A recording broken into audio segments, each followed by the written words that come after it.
Have you ever looked back on a life choice and asked yourself the question, how could I have been so stupid? Well, I know I have.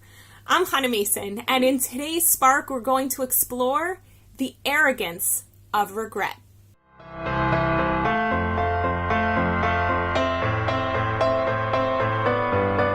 Recently, I had a session with a client, and she was so frustrated because a few years ago, she relocated from one city to another, hoping that she'd have all of these amazingly positive outcomes, and it turned out that she got a whole slew of outcomes she wasn't expecting and nowhere near as many positive outcomes as she was hoping for. And she's so incredibly frustrated about it and really focused on all of the negative things that came out of the choice that she made. And she doesn't want to be in such a down place. She really wants to create an energetic shift for herself and for the rest of her family.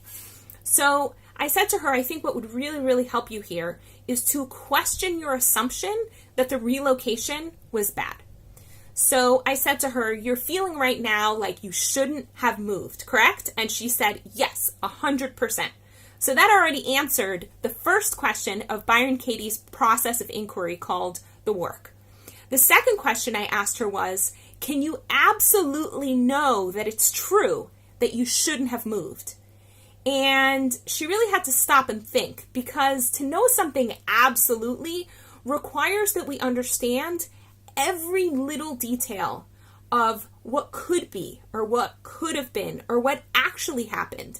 And I don't actually know every detail. Like today I ran into a whole bunch of different people, and some I said hello to, and some I didn't know, and some I gave hugs to, and some I spent a tremendous amount of time with singing because it's Independence Day and we like to sing all of these traditional Israeli folk songs.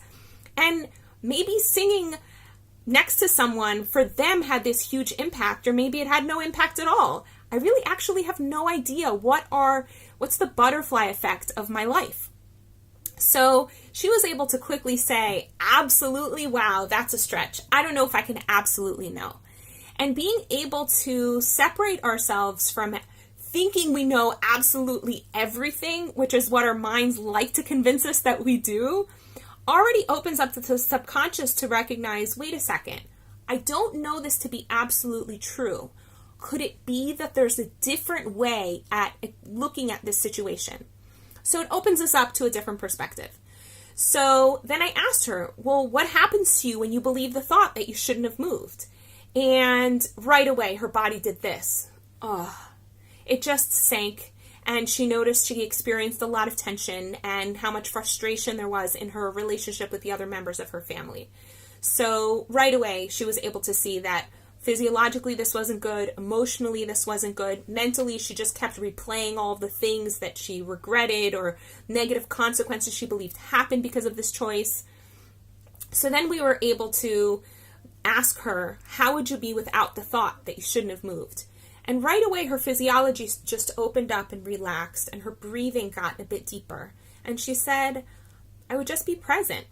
And she realized how much more open and available she would be to the people she loved the most, to the people in her immediate family, without this intenseful feeling of regret, and without believing that she shouldn't have moved. So then we were able to move to what I believe is incredible wisdom on Byron Katie's part in creating the turnarounds, to say the opposite of the original statement.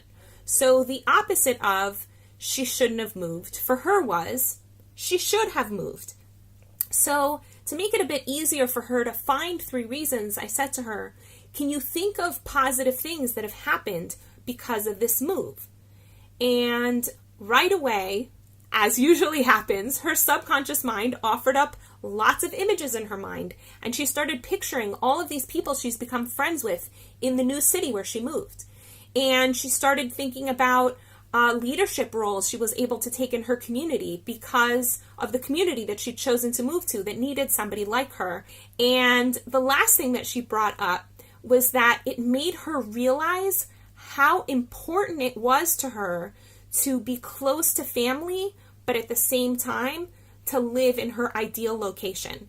And when she left her first location, which is a place that she'd like to come back to, she didn't realize how incredibly important it was to her. Now she does, But she was able in this moment to look back and say, oh, me from the past didn't have the kind of clarity that I have now. So it's not that she was stupid. Like we say, how could I have been so stupid? How could I have been such an idiot? It's not that she was stupid or she was an idiot. She was just innocent and clueless. We all are. We're all innocent and we're all clueless. And I know for myself sometimes that there's a lesson that I learn and I think I got it. And then I screw up on the exact same thing again. And then I'm like, okay, this time I got it. And then a few weeks or months or years later, I make the exact same mistake again. For example, I'll tell myself that in order to remember to take the bread out of the oven, I should put an alarm on the oven. And you know who didn't put an alarm on the oven yesterday? Me. You know how many times I've burnt bread in the oven?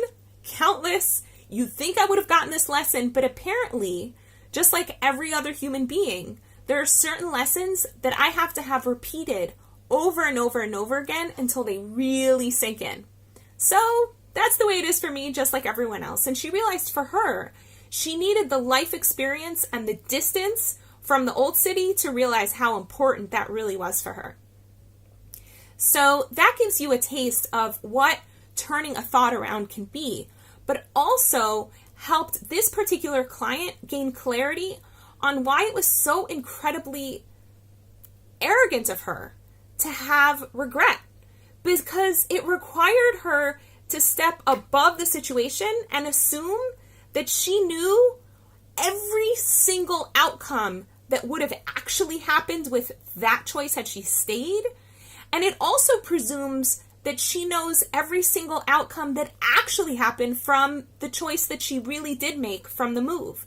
She has no idea what impact she's had on other people, because most people don't tell us what impact we have on them. Most of the impacts we have on other people are with perfect strangers or with people we meet once who we never see again. And yet those micro interactions have so many meaningful, beautiful impacts, just like the butterfly effect. And in order for us to know all of that, we kind of have to play God. So there's an arrogance there. There's an arrogance there in the regret. But for her, being present in the moment required that she just focus on her immediate relationships right now. And I said to her, you want to move back to the old place where you used to live? And she said, I so very want to. So I said to her, what can you do right now to ensure that you get back there? And kid you not, that was a question that as long as she was holding on to regret, she wasn't able to ask. And as soon as that question came up, she had so many answers. She started realizing so many things that she could do to bring her life into alignment so she could get back to where she really wanted to live. And that is where she has her power again.